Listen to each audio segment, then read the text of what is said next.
খুলনা বাগেরহাটস্থ ঐতিহাসিক 7 গম্বুজ মসজিদের পাশে আয়োজিত আজকের এই হযরত পীর খান জাহান আলী রহমতুল্লাহি আলাইহি, হযরত মাওলানা মীর মোহাম্মদ আখতারুল কাদের রহমতুল্লাহি আলাইহি এবং মোহাম্মদ শেখ আব্দুল জব্বার রহমতুল্লাহি আলাইহি ও বাহাদুর উলুম শাহ মোহাম্মদ কুতুবউদ্দিন রহমতুল্লাহি আলাইহি পীর সাহেব কেবলাদের ইসাল সাহেব তাদের স্মরণে আয়োজিত বাইতুল শরফের স্মরণে 48তম বার্ষিক ইসাল সাহেব মাহফিল 2024 আজকের এই 3 দিন ব্যাপী মাহফিলের প্রথম দিবসের সমাপনী অধিবেশনের সম্মানিত মুআজ্জাজ সভাপতি এবং 3 দিন মাহফিলের রওয়াকে মাহফিল সভাপতি ও যার সার্বিক তত্ত্বাবধানে এই বিশাল 3 দিন ব্যাপী মাহফিল পরিচালিত হচ্ছে অসংখ্য গ্রন্থ প্রণেতা, ইসলামিক স্কলার, বিশিষ্ট কলামিস্ট, লেখক ও গবেষক, আন্তর্জাতিক ব্যক্তিত্ব আল্লামা শেখ মোহাম্মদ আব্দুল হাই নদভী মাদ্দাজিলুল আলী, সম্মানিত রাহবারে বাইতুল শরফ ও বাইতুল শরফ আঞ্জুমান ইত্তেহাদ বাংলাদেশের সম্মানিত সভাপতি, উপস্থিত আছেন বুলবুলে বাইতুল শরফ কাজী মাওলানা শিহাবুদ্দিন সাহেব, উপস্থিত আছেন বাংলাদেশ আঞ্জুমান ইত্তেহাদের সম্মানিত সেক্রেটারি জেনারেল হাফেজ আমানুল্লাহ সাহেব, উপস্থিত আছেন মোহাম্মদের মরহুম কুতুবউদ্দিন রহমতুল্লাহি আলাইহির ছেলে সহ অসংখ্য ওলামায়ে কেরাম, উপস্থিত আছেন ডক্টর ওয়ালিউল্লাহ মঈন সাহেব চট্টগ্রাম থেকে এসেছেন, উপস্থিত আছেন বিশিষ্ট আলেম দ্বীন তরুণ আলোচক যিনি আগামী জুমায় পূর্বে সামান্য আলোচনা করবেন আপনাদের সামনে সারওয়ার হোসেন রাশিদী সাহেব, সম্মানিত খতিবে মুকাররম পটিয়া বাইতুল শরফ কেন্দ্রীয় জামা মসজিদ সহ অসংখ্য ওলামায়ে কেরাম এসেছেন। আমার সামনে উপস্থিত আছেন খুলনা বাগেরহাটের প্রাণ প্রিয় উপস্থিতি জাকির শাকির ভাইরা এবং সারা বাংলাদেশ থেকে আগত বাইতুল শরফের মুহিব্বিন, চট্টগ্রাম থেকে, পটিয়া থেকে, রাউজান থেকে, তারপরে রাঙ্গুনিয়া থেকে, আমাদের কুমিরাগুনা আখতারাবাদ থেকে, সারা বাংলাদেশের বিভিন্ন প্রান্ত থেকে ছুটে আসা বাইতুল শরফের পাখিরা সবাইকে আবার একটি সালাম দিচ্ছি, আসসালামু আলাইকুম ওয়া রাহমাতুল্লাহি ওয়া বারাকাতুহু। এটা একটা ঐতিহাসিক স্থান।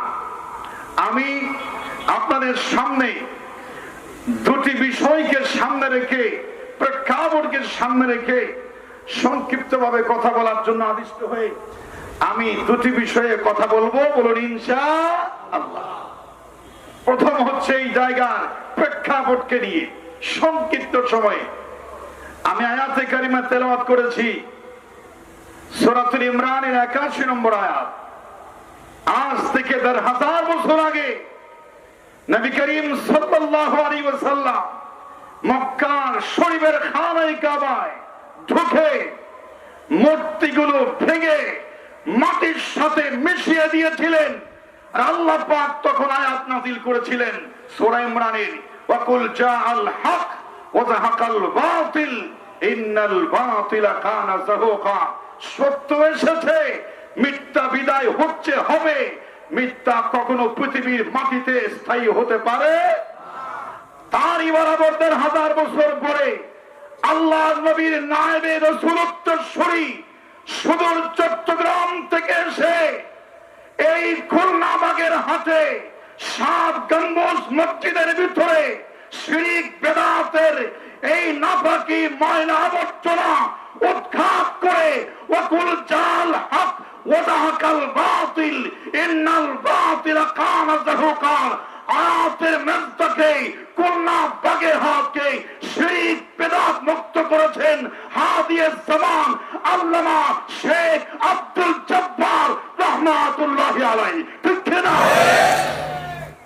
আল্লাহ পাক বলেছেন আমি চলে যাচ্ছি, আজকের মতো পৃথিবীর সেরা খানায়ে কাবার ভিতরে শয়তানেরা মূর্তি স্থাপন করেছে, শিরক বেদাতের আকরা বানিয়েছে। আজ আমি চলে যাচ্ছি, কিন্তু কিয়ামত পর্যন্ত কোন নবী কিংবা রাসূল আসবে না। নবুয়তের দরজা লক হয়ে গেছে, কিন্তু ওলায়েতের দরজা খোলা আছে। আছে না নাই? কথা বলা আছে না নাই? ওলায়েতের দরজা খোলা আছে।